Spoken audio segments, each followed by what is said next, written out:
Chapter 1. The Doomsday Consumable Summoner. The preceding sections merely serve as background and groundwork. Soon, a multitude of players will enter, no less, indeed more. This is undoubtedly a tale of the fourth calamity, showcasing a plethora of eccentric players. The protagonist will not present themselves to the players during the initial and mid-stages, and players will face no restrictions aside from their points. As long as they possess points, they can engage in any endeavor. Brain storage facility. Yi Chen gazed at the room brimming with supplies, his spirits lifted by the over 1,000 points he had amassed. A week prior, while passionately debating online with Sakura Runrin, Yi Chen suddenly felt a dizzy spell and lost consciousness. Upon awakening, he discovered a strange entity within his mind. While others typically encountered such entities post-transmigration, he had yet to traverse before it appeared. Transmigration countdown, 7 days. Transmigration world, Doomsday. Store exchange. Initial independent space, 10 points. Consciousness transmission system, 100. Consciousness containing body, 1 point. 1 unit of food, 1 point. Note: the store contains basic items after completing corresponding tasks in the post-apocalyptic world or acquiring specific items. New products will be unlocked. The store's offerings were not extensive. At first glance, Yi Chen thought it was acceptable points were not being consumed excessively. However, upon closer inspection, he realized it was a staggering 10,000 for 1 point. Born an orphan, Yi Chen, now 20 years old, had managed to save a little over 200,000, yet he owned neither a car nor a house. But there was no doubt that the entity would not betray him, and he would not betray the entity. He went all in. To go all in is a form of wisdom. The store was replete with various items. After investing money, he first purchased the initial independent space. To his astonishment, 100,000 only secured him a space 1 meter in length and width and 2 meters in height, more expensive than in Magic City. Humans could reside within, and breathing was possible. Uncertain of what kind of apocalypse awaited outside, he had no intention of venturing out. The store's items could be combined. Consciousness containing body plus consciousness transmission. Wasn't that essentially a consumable summoner? No, it shouldn't be termed that. It should be referred to as a player arrival device. 1 meter in length and width was still a bit cramped. He spent another 100,000 to exchange for a 1 square meter room, then filled the entire space with instant noodles and bottled water, leaving just enough room for 1 person to sit. The food and water inside were rationed at the very least. They would sustain him for 2 months in the apocalypse.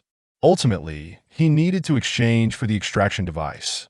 Listen up, the person inside, you are now surrounded. Surrender and come out.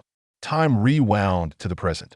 Before this moment, after several days of research and experimentation, Yi Chen, lacking assets, relatives, and friends, discovered a pressing issue. He truly had no legitimate means to earn money. Moreover, as a 3-0 individual, securing a loan was quite arduous. When he attempted to apply for a bear loan, others saw his oversized backpack and promptly blacklisted him. Meanwhile, the Sakura Runrin continued to provoke him. At that moment, Yi Chen had an epiphany. If one robbed a bank without contemplating escape, the task became significantly simpler. Yi Chen timed his actions, first seeking Mazu to travel far and set a fire in the sacred restroom to draw attention. Then immediately rushed into a Sakura bank, toy gun in hand. Everyone was just a worker, and cooperation ensued. Only the manager, upon seeing Yi Chen with a backpack, likely realized he could not carry much. With a somewhat resentful gaze, the manager probably thought, "Brother, with that backpack, it's hard for us to reconcile the accounts." In a cooperative manner, under Yi Chen's symbolic yet friendly instruction, the vault door swung open. Yi Chen pulled the manager inside, knocked him unconscious, and began exchanging for points.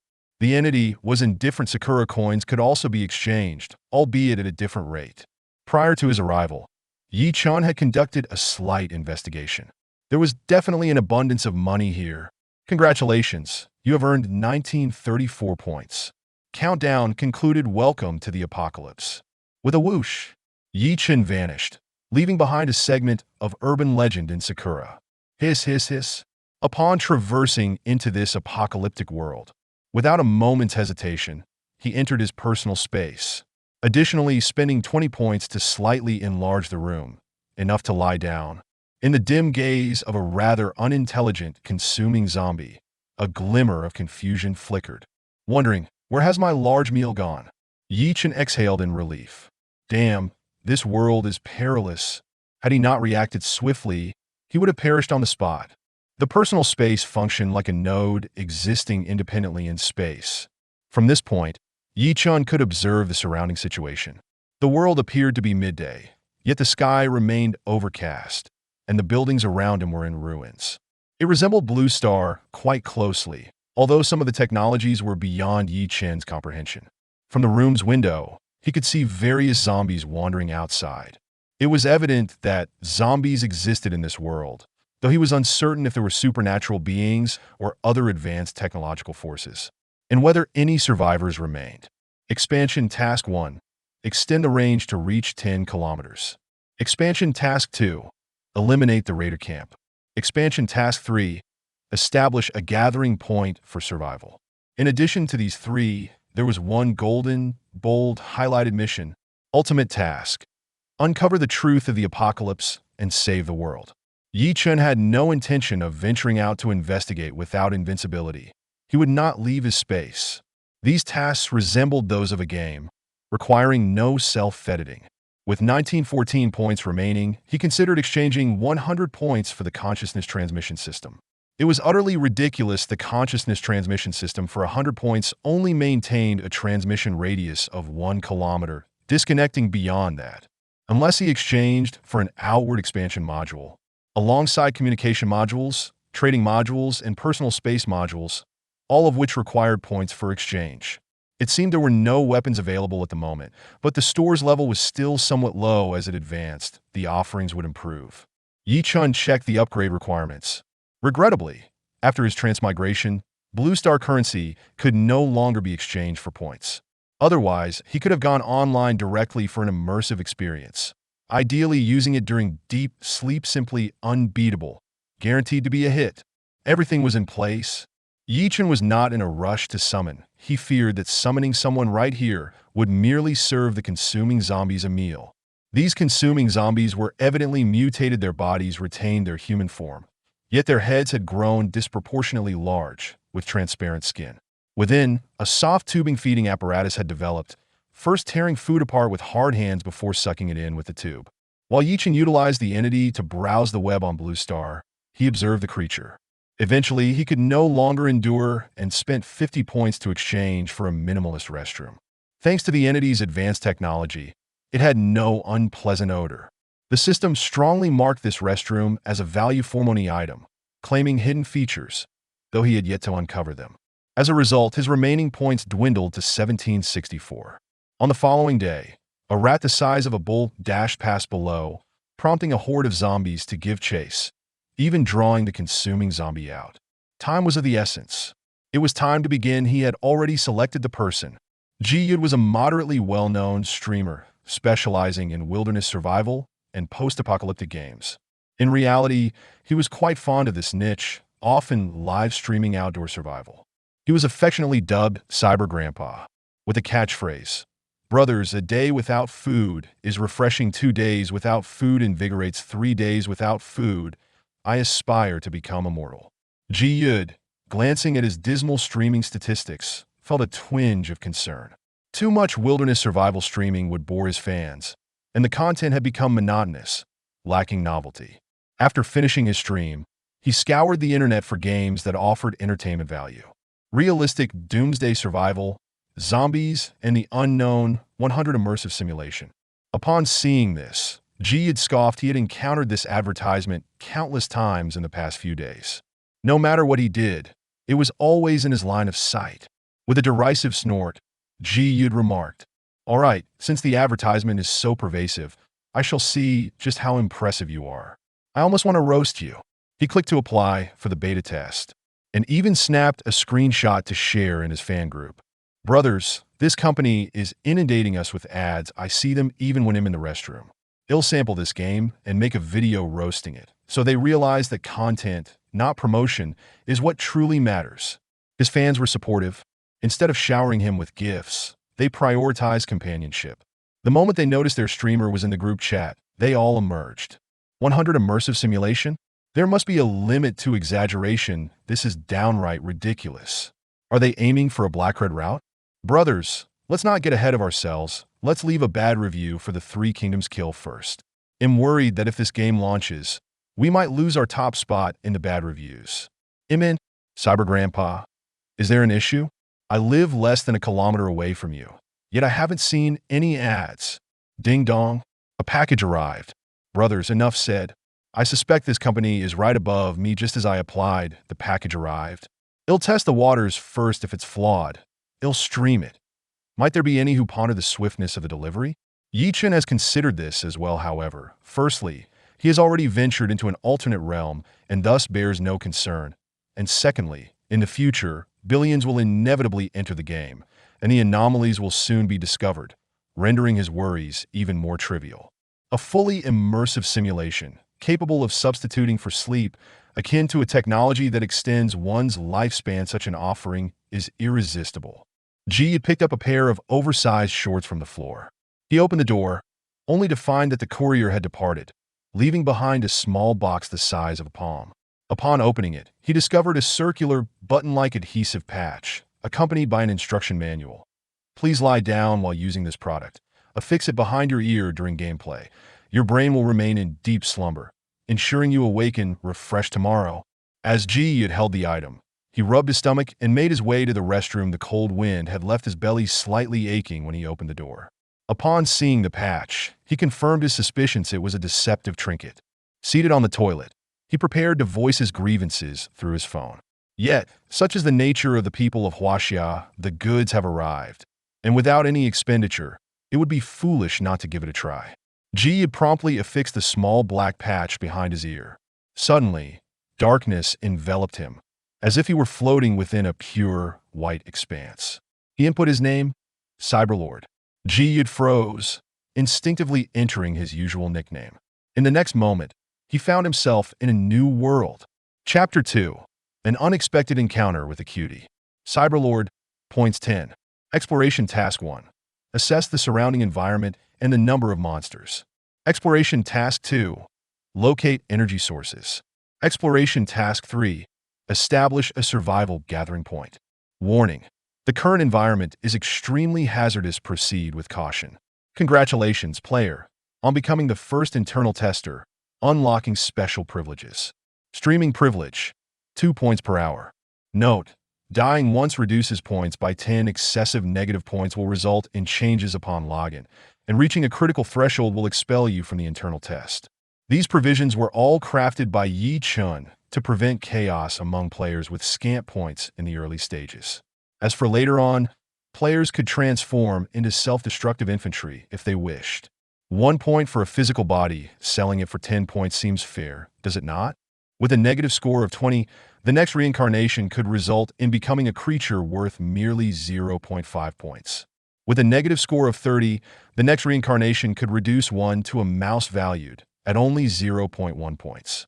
Should one continue to accrue negative points, they would be summarily dismissed. Streaming privileges cost 1 point per hour, and I have generously discounted it to 1.2 points. Personal space privileges, 5 slots. At 1 point I shall also provide a discount, 2 points. These are benefits for internal testers. Once the player base grows, prices will increase. Ji Yud was a carefully selected candidate by Yi Chen, a habitual participant in survival games, characterized by his cautious nature and a modest following. Granting him streaming privileges was intended to provide others with insights into the situation, sparing them from emerging into darkness, devoid of points, and meeting their demise, which would only waste their accumulated points. When Ji had entered, he remained in the position he had assumed on the toilet. Habitually, he attempted to sit down, only to find himself plopping onto a stool with a soft thud. The faint sound reverberated throughout the building, and he soon realized it was not the sound of human footsteps that he heard. Fear gripped him, rendering him breathless as he cautiously crept behind the wall. The stench of dried blood and the bones he brushed against on the floor, combined with the foul odor wafting through the broken window, created an astonishingly vivid experience. Had it not been for the exit button in his game system, he might have truly believed he had transcended into another world. When the noises outside ceased, his heart rate began to stabilize, and he finally had time to examine the game settings. Indeed, it was completely freeform, lacking even a novice tutorial. Furthermore, it was not a pay-per-play model rather. It charged for life itself within the game. One life for 10 points. As he had yet to perish, he was already indebted 10 points. However, there were numerous items available for exchange for points gold, silver, and other precious metals. Remarkably, the currency of this world could also be converted into points. G had cautiously approached the window, having been too tense to notice the overwhelming stench earlier. He was nearly overcome with nausea. Peering outside, he beheld a decaying city, the realism of the distant view striking him profoundly. There was no hint of graphical embellishment. G couldn't help but exclaim. With such technology, they could create exhilarating games that defy gravity. Why must they resort to this horror game? Observing the various zombies wandering below, G knew this game was undoubtedly one that combined terror with hardcore difficulty, attracting a limited audience. Yet he relished such experiences. Emerging from genuine fear, G gradually stood up, picking up a shard of broken glass from the floor. Is it truly necessary to commence with such extreme conditions? Starting with just a pair of shorts, and all gear must be scavenged. Ouch! That hurt! G hastily adjusted the pain sensitivity settings to the lowest level. He had no shoes, and stepping on the glass was genuinely painful. He gathered a few scraps of fabric from the ground, likely remnants of some unfortunate soul devoured by a larger predator. Without a second thought, he wrapped 2 pieces around his feet and 1 around his hand, gripping the glass tightly. He stepped out the door, only to discover that this small room was one of the bedrooms in a 3-bedroom apartment. After cautiously inspecting the premises, he confirmed there were no zombies within. The warped main door was clearly the wreckage of a violent assault, unable to close. After a brief survey, he realized that the initial room was indeed the safest. Goo goo, goo goo. He couldn't believe it. Surely this game required him to eat as well. Ji Yud was utterly speechless as he began to search the room for food. The refrigerator was powerless, and its contents had spoiled. It seemed this household had kept pets, as the pet food remained well preserved. It appeared the timeline suggested the apocalypse had only recently begun. Ji Yud glanced at the shop, where food was priced at 1 point per serving. Since no one is watching, I might as well eat. He poured the pet food into his mouth. Surprisingly, it tasted quite good. This game not only simulated touch and smell, but also taste. It was indeed a fully immersive experience. Ji Yud marveled once more, realizing he was destined for fame. This game was bound to explode in popularity, with an unexplored world and technology that could entirely replace sleep, equating to a second life. Even if one did nothing, simply existing in this world would attract players. After satiating his hunger, Ji Yud found a table leg and bound a glass shard to it. He believed he was quite clever. Cautiously, he exited the room and glanced at the floor number 30, with a total height of 33 stories. To ascend or descend, no need for further deliberation. Each floor contained only 2 apartments. The door across the hall remained shut, so he paid it no mind. Ji Yud, clutching the table leg, cautiously made his way upward. He meticulously avoided the debris on the staircase. It was eerily quiet, with only the sound of his own heartbeat echoing in his ears. Upon reaching the 31st floor, he found that both doors had been flung open, their whereabouts unknown. Holding his breath, he carefully searched the area, discovering no zombies inside. The food was spoiled, and the remains of the previous tenant lay within, emitting a foul odor. Ji Yud inhaled deeply. His foremost task was undoubtedly to investigate the upper levels. If the upper floors proved safe, sealing off the lower passages would at least ensure survival in the early stages. Continuing to ascend the staircase, he noticed the steps had become slightly sticky, and the air felt more oppressive. Ji had tightened his grip on the table leg, advancing cautiously with each step. Finally, he reached the 32nd floor staircase landing, where the door remained intact. A sense of relief washed over him as he wiped the sweat from his brow. This game was astonishingly realistic. Despite knowing it was merely a game, the immersion was overwhelming. As he walked, he began to forget that he was in a game at all. He paused at the stairwell, carefully pressing his ear against the door to listen. Hearing nothing unusual, he began to turn the doorknob. With a creak, he hesitated, refraining from yanking the door open.